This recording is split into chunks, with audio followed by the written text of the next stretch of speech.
Imagine waking up tomorrow and discovering that aging has been turned off. Not slowed down, not softened, but gone. No wrinkles, no weakened bones, no countdown quietly ticking away in the background of your life. For the first time in human history, you are no longer moving towards an end.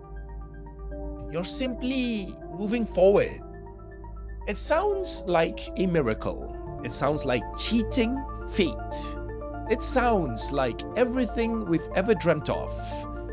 But before we get to that future, we need to understand something uncomfortable.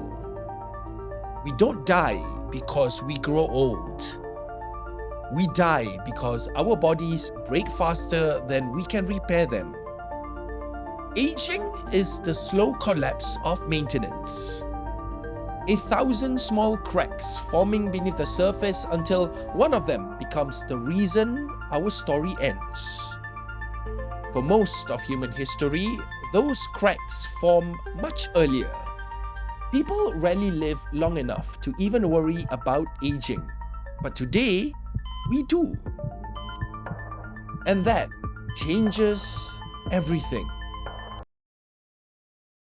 Every second of your life, trillions of tiny processes chip away at the machinery inside you. Oxygen corroding cells, sunlight damaging DNA, metabolism produce microscopic wear. Your body fights back hard. It patches, repairs, rebuilds, recycles. But every repair leaves behind a bit of damage, a scar too small to notice. Add decades and those scars become failures.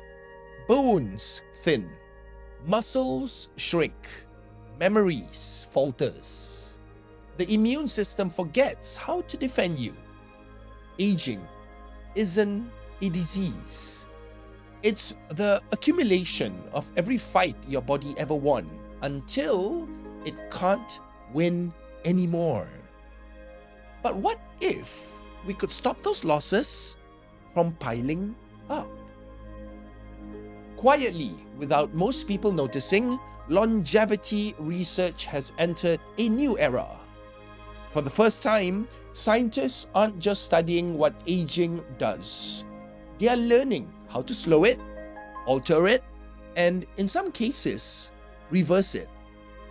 We've discovered how to clear zombie cells that poison surrounding tissue, how to reset epigenetic clocks, how to rebuild stem cell reserves, and many more. This isn't about making people immortal. It's about delaying the physical collapse that leads to disease.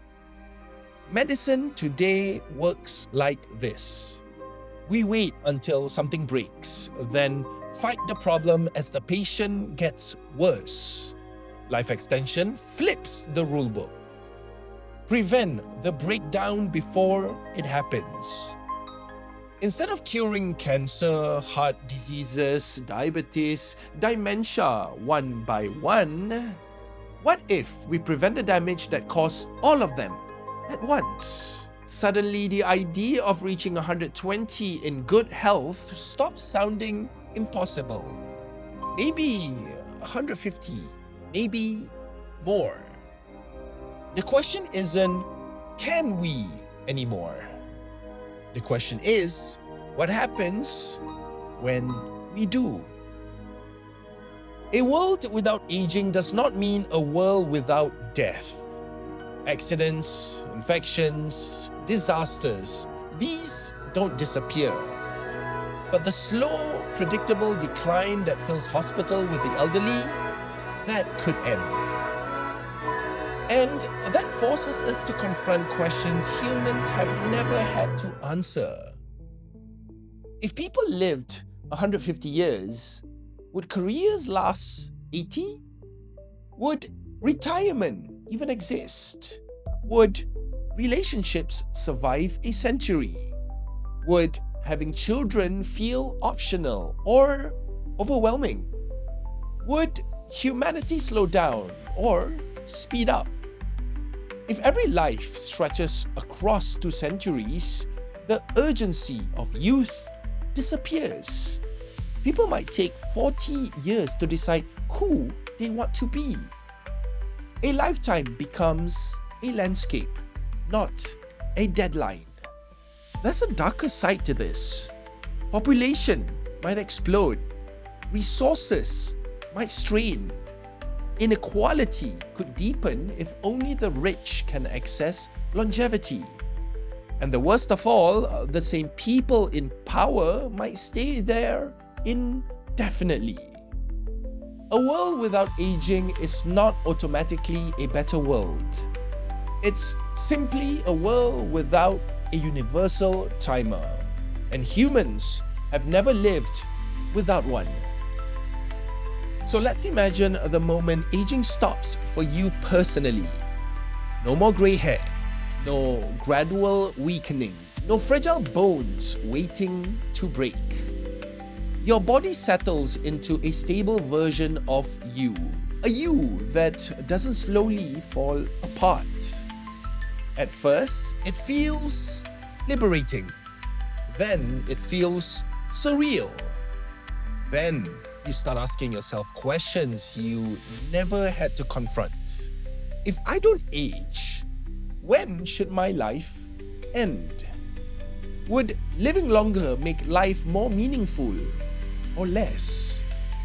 If death is enforced upon me, would I eventually choose it myself? Would I fear death more or fear eternity more? Because the moment aging stops, death becomes a decision, and decisions are heavier than fate. Removing aging won't just extend lifespan, it will change identity, ambition, purpose, relationships, everything. So the real question isn't, can humans stop aging? The real question is, if you were given a life with no visible ending, how long would you actually want to stay? And when the time finally comes to leave, would you be ready?